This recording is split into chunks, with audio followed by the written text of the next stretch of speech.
Sementara itu, Gubernur DKI Jakarta Basuki Cahayapurnama mempersilahkan pihak pelapor melanjutkan proses hukum pelaporan penistaan agama terhadap dirinya. Sebelumnya, sejumlah forum anti penistaan agama melaporkan Ahok ke Polda Metro Jaya. Menurut Ahok, Indonesia adalah negara hukum dan menjunjung tinggi undang-undang. Ia tidak mempermasalahkan bagi pelapor yang melaporkan dirinya dengan undang-undang penistaan agama. Ahok dilaporkan atas dugaan pelanggaran pasal 156 ayat A KUHP tentang penistaan agama.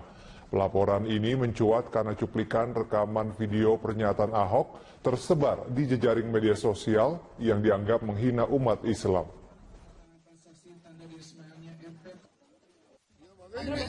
Ini negara hukum, orang kalau udah laporin ya silakan proses, ada undang-undangnya kok. Jadi Bapak, ini kan ada undang-undangnya. Ya kan, menista agama atau apa ada dasar undang-undangnya, ya silakan. Menyaksikan News Update pukul 17 waktu Indonesia Barat, saya Ahmad Brody. Majelis Ulama Indonesia mengimbau umat Islam untuk tidak melakukan tindakan destruktif. MUI juga meminta kaum muslimin menyerahkan kasus hukum dugaan penistaan agama yang dilakukan Gubernur Basuki Cahayapurnama kepada pihak kepolisian. MUI mengimbau umat Islam untuk bersikap tenang dan tidak melakukan tindakan yang justru malah merugikan kerukunan antar umat beragama. Menurut Ketua Umum MUI Ma'ruf Amin, pihaknya meminta agar umat Islam tidak melakukan tindakan di luar hukum dan menyerahkan kasus dugaan penistaan agama oleh Gubernur DKI Jakarta Basuki Cahayapurnama kepada pihak kepolisian. MUI juga menolak penilaian sejumlah pihak yang menganggap MUI bermain politik.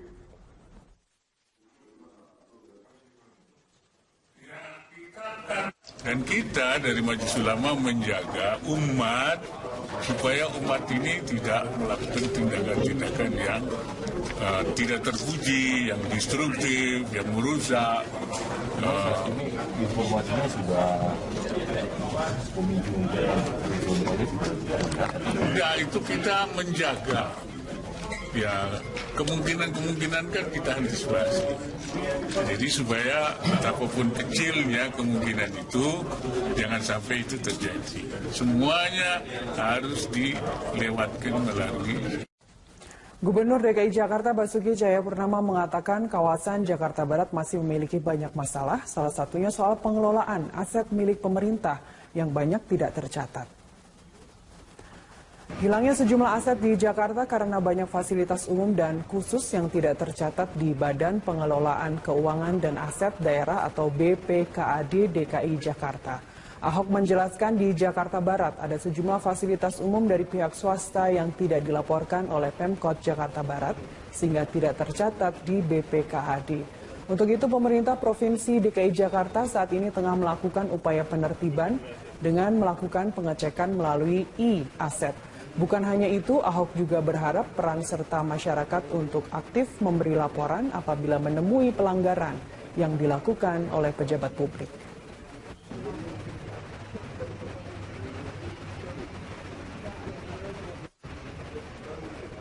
Jadi ke Jakarta ini agak kacau sistemnya.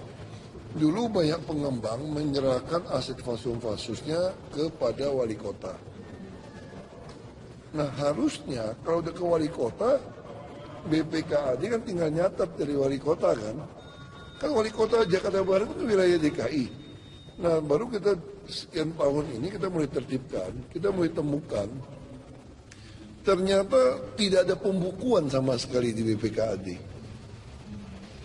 Di wali kotanya ada, di sini nggak ada. Terus orang itu sekolah-sekolah mau nyambung gimana? Katanya nggak boleh, karena nggak ada tercatat di BPKAD. Kan lucu. Harusnya kalau tidak tercatat di BPKAD, kita temukan ada di kota, berarti sudah menyerahkan. Itu kenapa aset DKI bisa banyak hilang, fasus-fasus bisa banyak dicuri orang. Kayaknya udah diserahkan ke bawah, dia nggak anggap, sengaja sini nggak ada datanya. Nah kita untung lagi penertiban, udah gunakan e-aset, ada orang lapor juga, kita cocokkan. Menurut saya itu banyak ilmu perkeliruan saja di sini. Rapat paripurna DPRD DKI kembali digelar untuk membahas APBD perubahan tahun anggaran 2016 hari ini. Gubernur DKI Jakarta Basuki Cahayapurnama memastikan anggaran DKI turun dari 8 triliun menjadi 4 triliun. Ahok menjelaskan pengurangan anggaran diantaranya disebabkan adanya selisih besaran silpa atau sisa lebih perhitungan anggaran berdasarkan hasil audit Badan Pemeriksaan Keuangan. Untuk menyesuaikan pengurangan anggaran tersebut, Pemprov DKI akan mengurangi pembelian tanah di DKI, termasuk pembatalan terhadap lelang tanah yang dilakukan oleh kontraktor bermasalah. Gubernur DKI Basuki Cahayapurnama menyatakan rencana pendapatan daerah yang mengalami penurunan pada APBD perubahan tahun 2016 ini sudah dibahas dalam rapat paripurna DPRD sebelumnya. Ia menjelaskan adanya pergeseran transfer daerah bagi hasil DBH tahun 2015, di mana sebagian ditransfer pada tahun 2015 dan DBH tahun 2016 sebagian.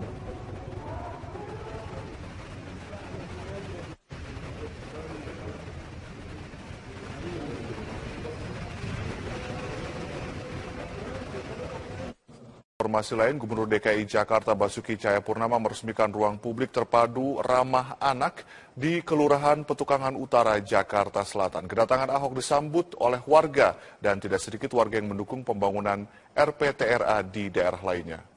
Didampingi jajaran pemerintahan Kota Administrasi Jakarta Selatan, Gubernur Basuki atau Ahok meresmikan sekaligus bertemu dengan warga yang tinggal di sekitar RPTRA. Pada RPTRA seluas lebih dari 2.000 meter persegi ini, kedatangan Ahok disambut hangat dan penuh antusias warga. Dalam sambutannya, Ahok menyampaikan rasa terima kasih kepada warga dan berpesan untuk memanfaatkan RPTRA sebagai sarana sosialisasi guna menciptakan lingkungan sosial yang sehat hingga lingkup keluarga. APBD 123 lokasi. Selesai tahun ini. Ada perbedaan nggak Pak dari Desain yang APBD lebih bagus sekarang. Kenapa? Karena udah pengalaman dari dulu. Jadi kita juga udah ngundang arsitek-arsitek muda. Kalau kamu lihat bangunan kita kan lebih minimalis, lebih fungsional.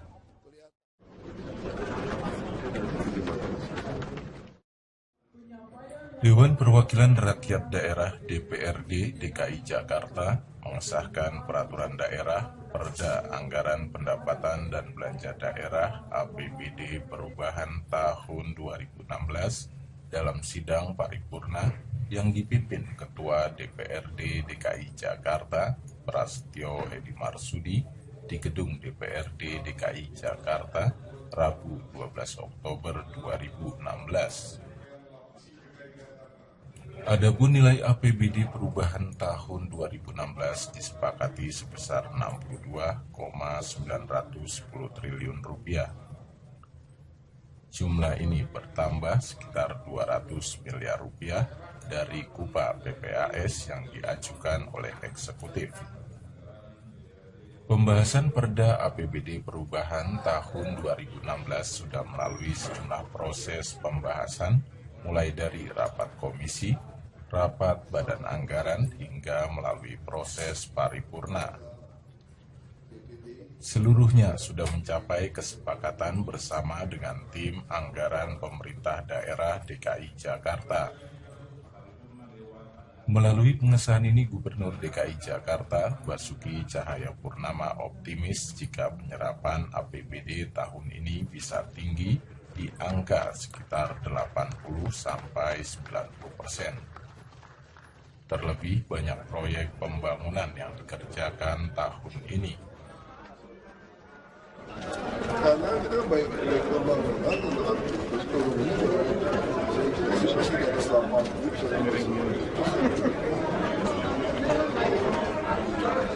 Jadi kita tebak 8 triliun. Itu kan 9 sekarang ini udah bagus. Tahun depan itu bagus banget. Katanya sudah kecil.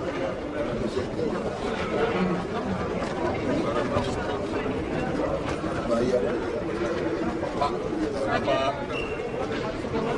Ya itu kan kontraktornya nggak jelas. Makanya saya mau digabung besar saja. Kita diprotes dari kontraktor kecil. Kalau bagi kecil-kecil itu kita cek kemampuan sisa keuangan udah nggak ada. Masa mau kasih dari itu?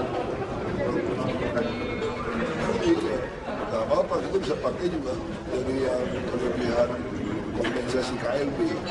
Kita lagi timbang. Dari Gedung DPRD DKI Jakarta, Bayu Suseno memberitakan. Pernyataan Ahok soal surat Al-Maidah bukanlah pelanggaran. Pernyataan ini disampaikan Badan Pengawas Pemilu atau Bawaslu. Pertemuan aktivitas serta pernyataan Ahok saat menemui warga Jakarta di Kepulauan Seribu tidak termasuk aktivitas pilkada.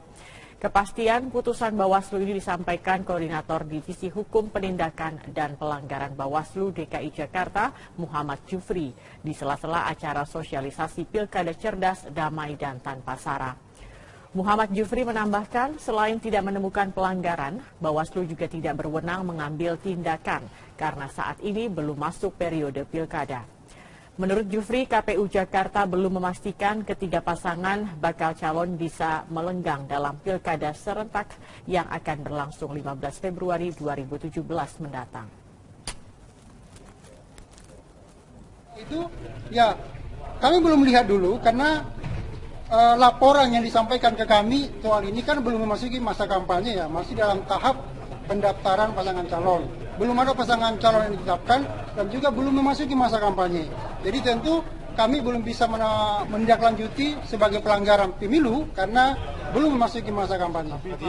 Ribuan massa ormas Islam melakukan aksi demonstrasi terhadap Gubernur DKI Jakarta Basuki Cahayapurnama. Kita akan bergabung dengan reporter Tezar Aditya bersama juru kamera Rio Cornelianto dan pilot drone Jen Anwar di Masjid Istiqlal, Jakarta Pusat. Ya, Tezar, bagaimana situasi di sana? Apakah massa sudah mulai bergerak? Reza, ini sholat Jumat baru saja selesai dan massa sudah mulai berkumpul di titik kumpul ini di halaman gerbang Masjid Istiqlal seperti terlihat di layar kaca Anda. Ini saya perkirakan sudah ada ribuan massa yang menamakan diri mereka Gerakan Masyarakat Jakarta atau GMJ yang ini merupakan bagian dari banyak ormas dan juga LSM yang berbasis Islam. Salah satunya adalah Forum Pembela Islam, kemudian ada juga Forum Umat Islam, kemudian kami juga melihat tadi ada Laskar Pembela Islam juga ini bersatu padu mereka kemudian menyuarakan aspirasi mereka terkait dengan pernyataan Ahok yang menurut mereka ini menyakiti umat Islam. Dan saat ini orasi dari para petinggi organisasi dan juga LSM ini juga masih dimulai.